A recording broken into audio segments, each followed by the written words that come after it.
Shalom, peuple de Dieu. Shalom, les enfants de Dieu. Shalom, la créature de Dieu.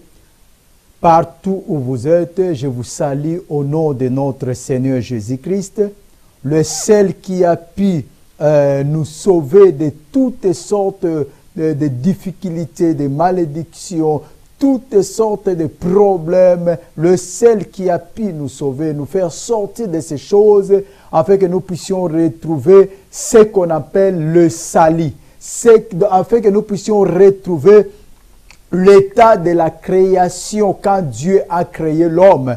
Dieu a créé l'homme parfait, parce que il a dit, créons l'homme à notre image.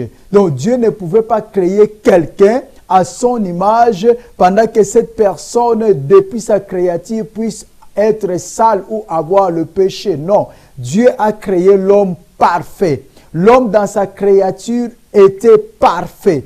Tout était comme Dieu.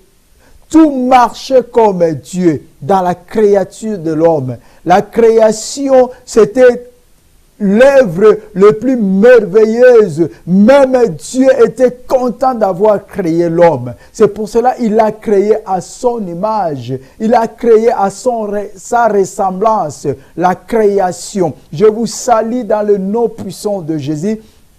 Et la paix de notre Seigneur Jésus-Christ soit avec vous. Partout où vous êtes, partout où vous suivez, c'est temps merveilleux que Dieu nous donne, que la paix, je déclare premièrement que la paix soit avec vous et que le Saint-Esprit puisse vous combler de la sagesse et de l'intelligence spirituelle afin de comprendre les choses spirituelles, les choses cachées.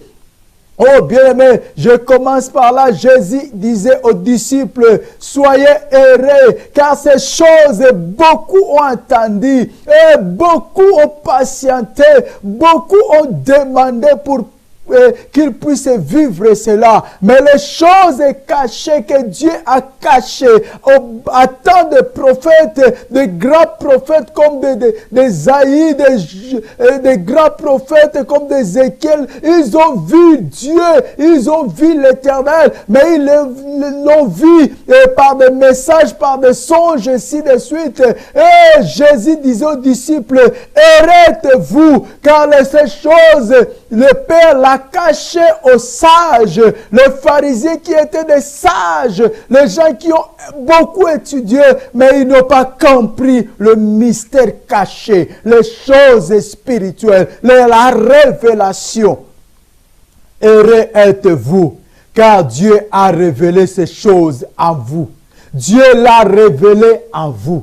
Heureux là où vous êtes, car Dieu a révélé les choses cachées en vous. Dieu vous a amené encore à assister, à écouter le mystère, les choses cachées qui va fortifier vos foi, qui va nous amener nous tous à comprendre ce que Dieu attend de nous. Que la paix de l'Éternel règne dans vos maisons. Que la paix de l'Éternel règne dans vos vies.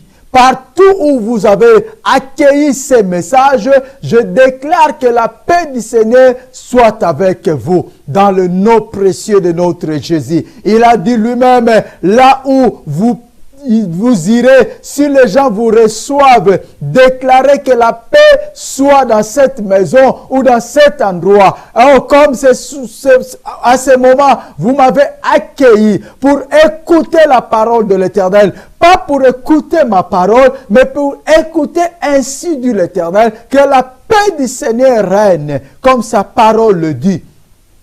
Que ce temps que nous puissions passer ensemble ne soit pas en vain, ne soit pas inutile, ne soit pas un temps mort, un temps perdu, mais que cela soit comblé de toutes sortes de bénédictions, accompagné de grandes choses. Le temps que vous allez donner, peu du temps que nous avons pour transmettre ainsi dit l'Éternel, que cela soit écrit dans le livre du ciel. Que Dieu récompense cela à tous ceux qui suivront ce message dans le nom de Jésus. Car vous êtes heureux, la révélation est arrivée jusque chez vous. La révélation est arrivée jusque dans vos maisons. Que Dieu vous bénisse au nom puissant de Jésus-Christ.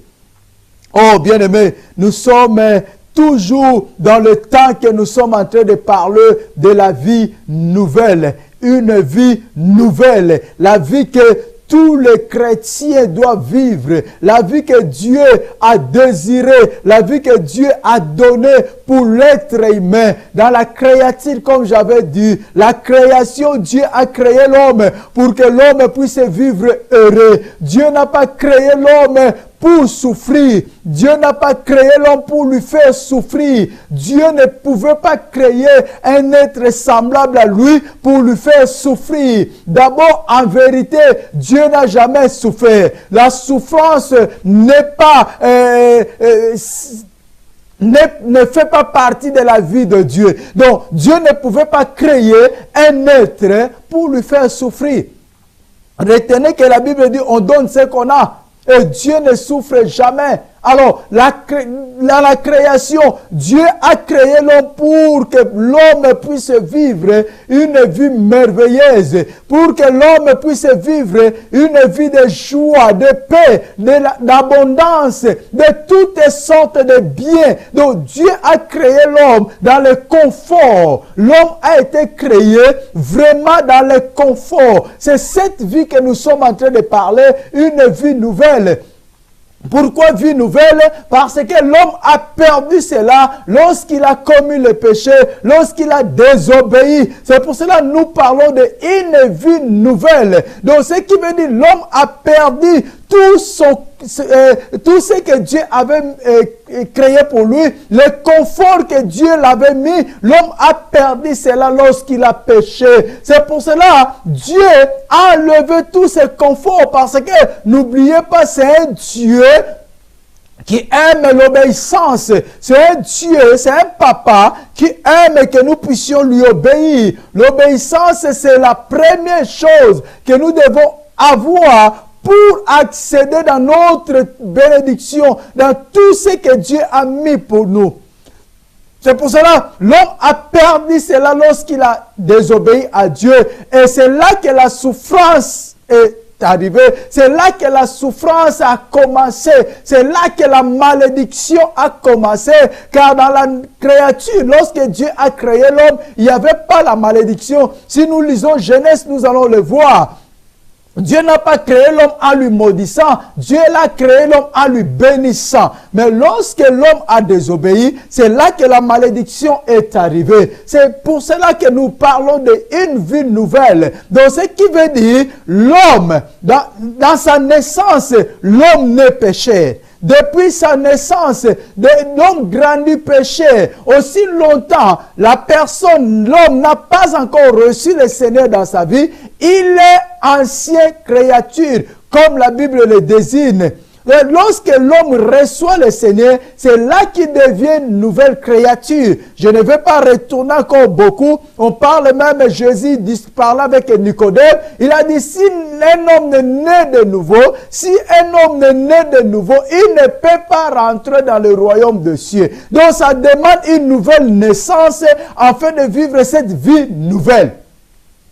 Et on a parlé de tant de choses, de caractères, ainsi de suite. Si vous suivez le temps précédent qui était passé, vous allez écouter pour ne pas retourner. Donc, je suis en train de faire un petit synthèse pour toucher le message de ce soir. Et nous sommes arrivés jusqu'à parler de la foi. On a parlé de tant de sous-thèmes, des caractères qui nous empêchent de ne pas vivre notre vie nouvelle, les choses qui nous empêchent d'avancer avec le Seigneur, les choses qui nous retiennent afin d'être toujours des anciennes créatures. On a parlé de tout ça et on est arrivé à parler de la foi. On a parlé longuement de la foi dans tout et dans plusieurs aspects et nous continuons toujours à parler de la foi.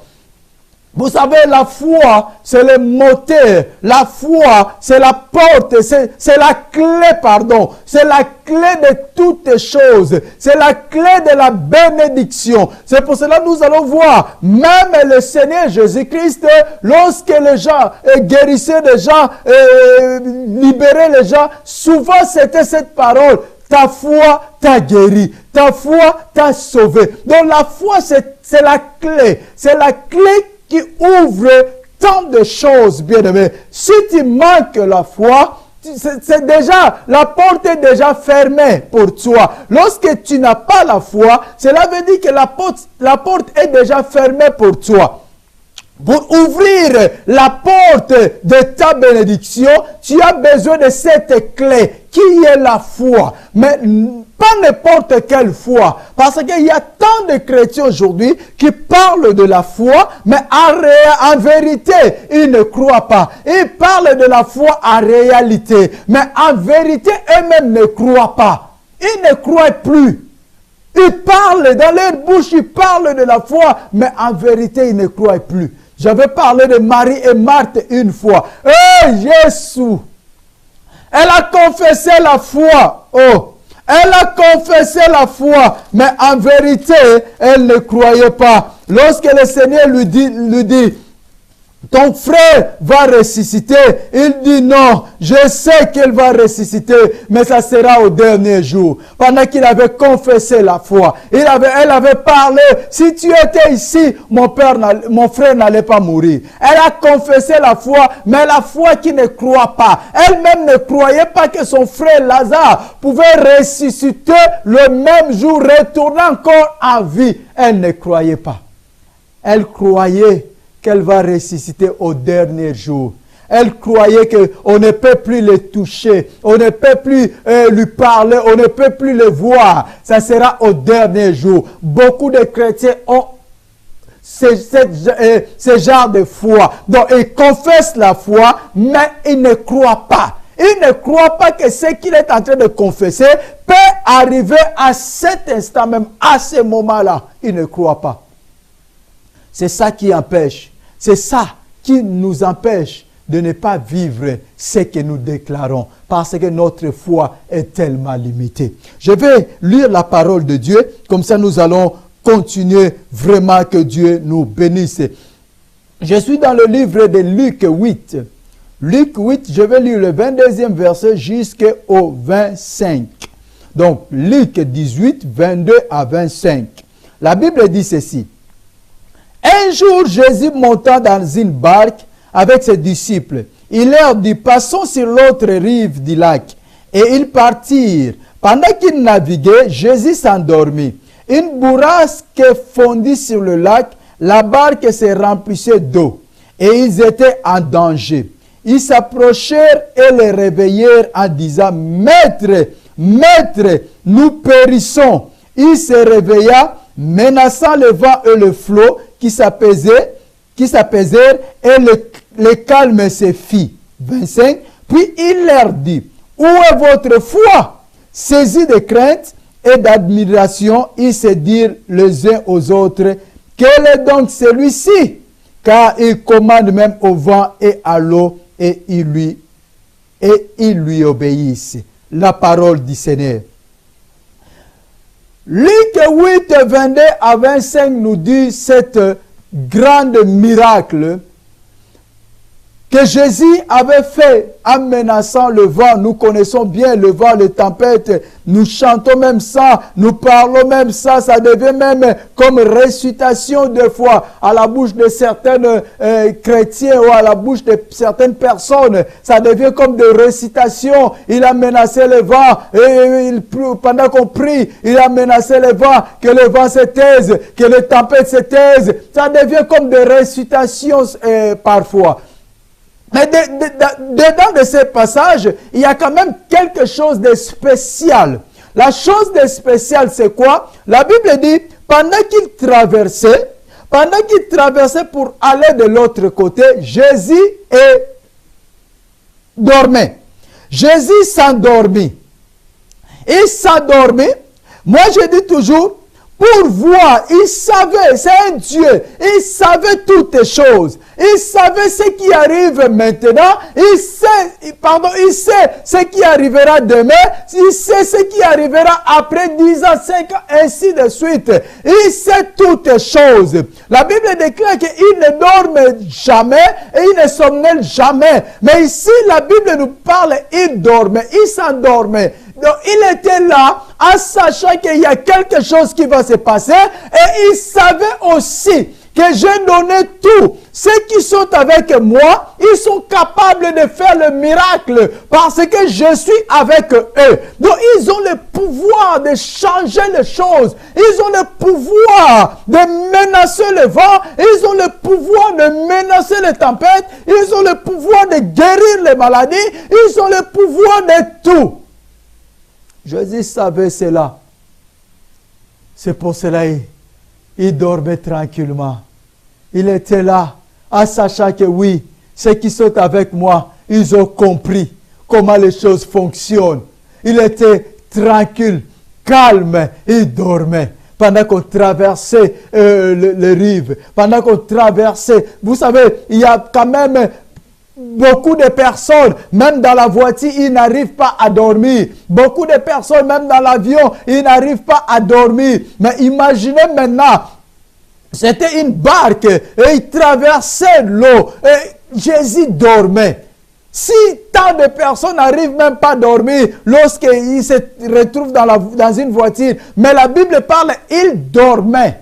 Donc, ce qui veut dire qu'il était dans son état, il était tranquille en sachant que ceux qui sont avec moi ont compris comment le système fonctionne. Oh, ils ont la foi, ils ont des capacités de faire de grandes choses.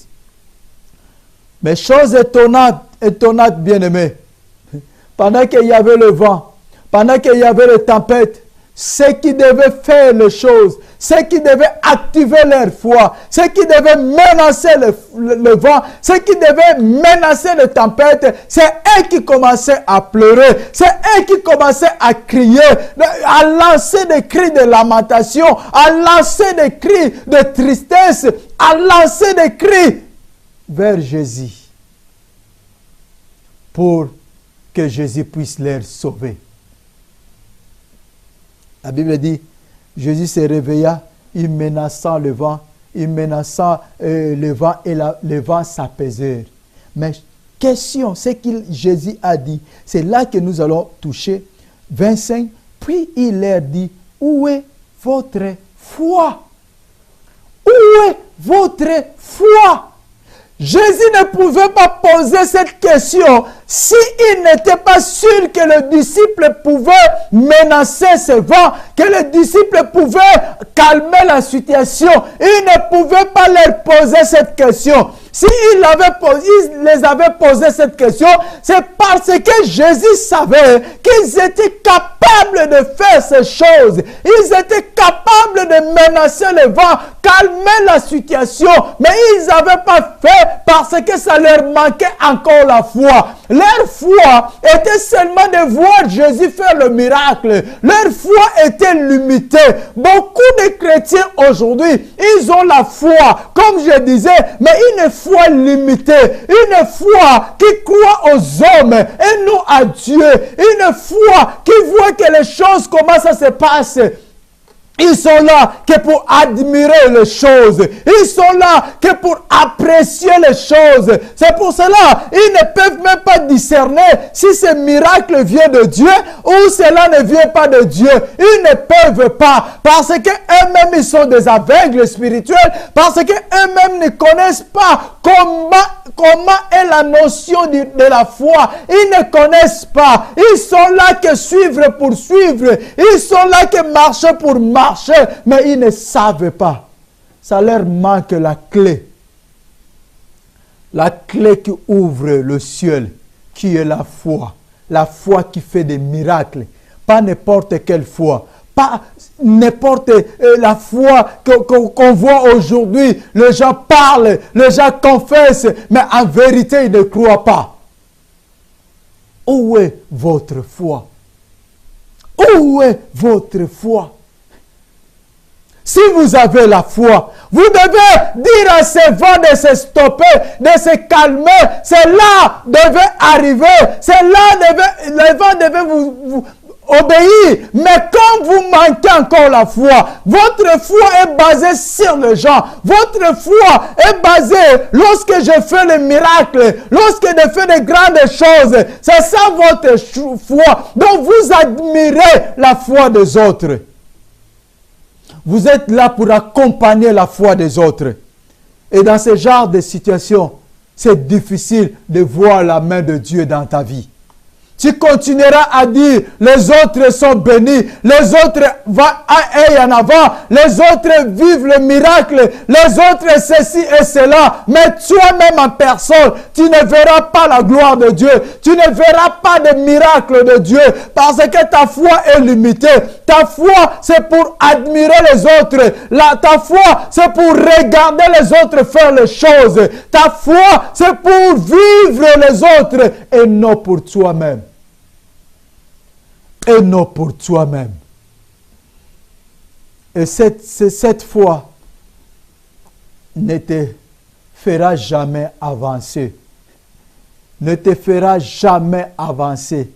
Tu resteras comme ce que moi j'appelle celui qui va à l'église. Chrétien normal. Quelqu'un de normal. Il va à l'église, il retourne à la maison. Il voit que les autres, comment ils avancent. Où est votre foi?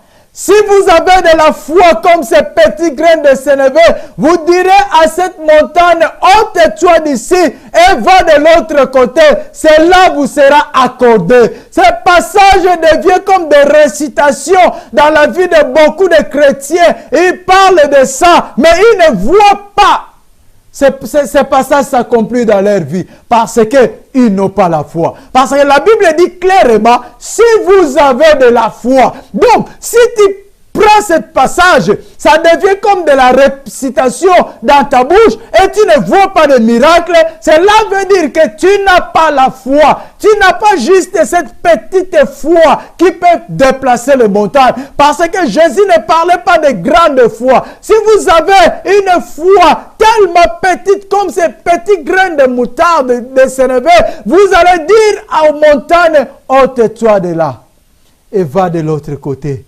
Cela vous sera accordé.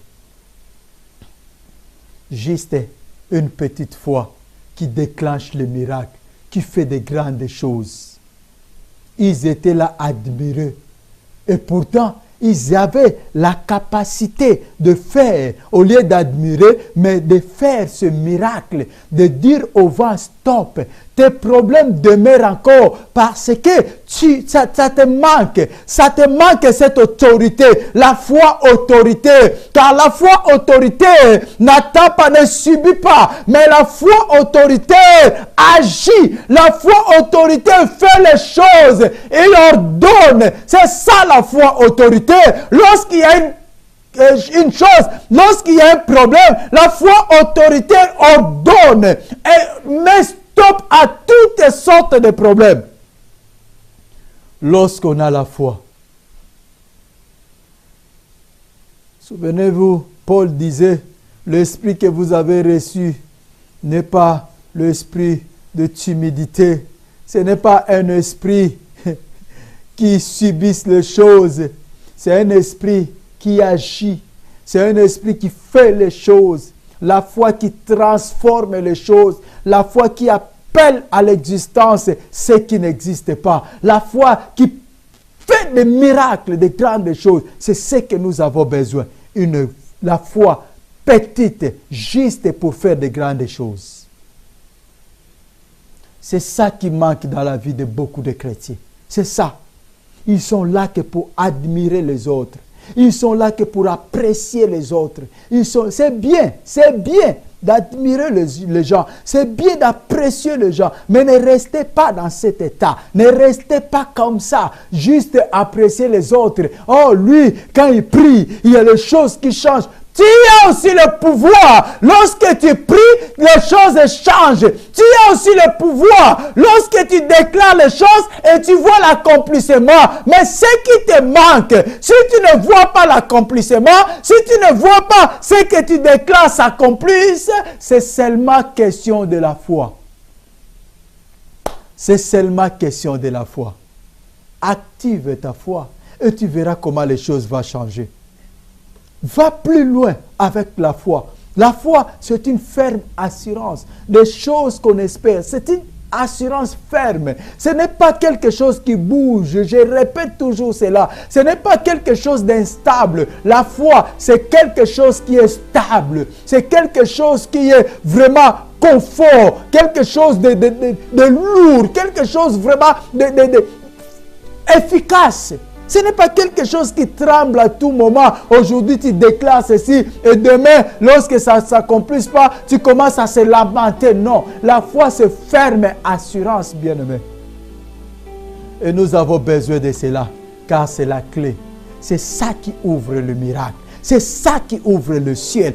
Tout ce que tu vois, tu lis dans la Bible, tout ce que tu vois, toutes sortes de miracles que tu vois partout où tu passes, sache que si tu as la foi, Dieu t'a donné l'autorité de faire cela. Je vous ai donné tout et je suis avec vous jusqu'à la fin de toutes choses. Si tu as la foi, tu es capable de dire à tes problèmes stop. De dire à toutes sortes de vents qui arrivent dans ta vie, stop! Tu as ce pouvoir, ça te manque que la foi. Active la foi et tu verras comment les choses vont changer. Tu verras comment les choses vont aller en avant. Tu verras comment les gens vont commencer à t'admirer, comment les gens vont glorifier le Seigneur par rapport à ce que Dieu fait dans ta vie. Parce que ce n'est pas notre gloire, c'est la gloire de notre Dieu. Tout ce qu'il fait dans nos vies, lorsque nous avons la foi, le miracle s'accomplisse, des guérisons s'accomplissent. Ce n'est pas pour notre gloire, mais c'est pour la gloire de Dieu. Parce que nous faisons tout par son nom. Nous faisons tout par sa puissance. Bien-aimés, la foi, la clé de toutes choses, la clé qui ouvre le miracle, la clé qui fait de grandes choses. Et je t'invite encore ce soir, si tu avais perdu la foi, si ta foi n'existait pas, dans le sens, si ta foi n'était pas encore pour faire de grandes choses, de miracles, je t'invite ce soir. Ce soir, active ta foi. Ne sois pas spectateur. Ne sois pas celui qui va courir toujours derrière les gens. Mais sois acteur. Car ta vie, tu es l'acteur de ta vie. Tu es celui qui va changer ta vie. Tu es celui qui va ordonner à tous tes problèmes dans ta vie afin de changer cela. Tu es celui qui a tout. Tout pouvoir m'a été donné. C'est ce que Christ nous a laissé. Donc, pour nous dire, je vous ai donné tous ces pouvoirs afin de faire de grandes choses.